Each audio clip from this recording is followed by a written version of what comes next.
Io sono Elisa Giacomazzi, sono di Castelfranco Veneto e sono un'insegnante di scuola primaria. Da qualche anno mi interesso di calligrafia dopo aver vissuto un'esperienza in Inghilterra dove ho frequentato una scuola e mi sono avvicinata molto a quest'arte che ritengo importante, soprattutto nell'era del digitale, in cui diciamo siamo abituati a fare tutto di fretta e abbiamo, credo, tutti bisogno di riconnetterci con la nostra anima, con noi stessi attraverso anche una gestualità lenta che ci porti appunto ad un tempo dedicato solo a noi.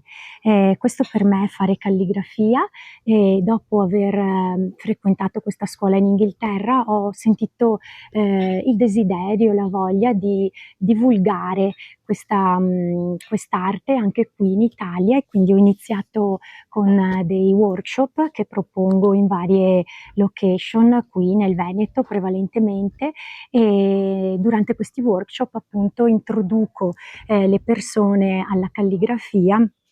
e cerco di far apprezzare loro la bellezza di dedicarsi del tempo di qualità con un'arte fatta, diciamo, con la calma di cui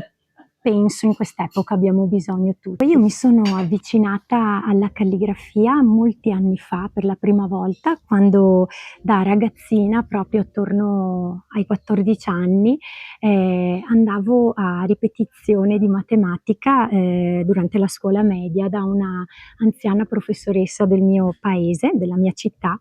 e niente, durante queste lezioni ricordo che notai un'agendina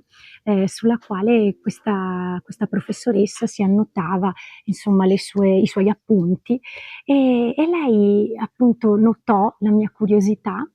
e mi introdusse proprio al mondo della calligrafia con inchiostro e pennino, e quindi ho questo ricordo affascinante di me stessa durante questa lunga estate, al termine di ogni lezione,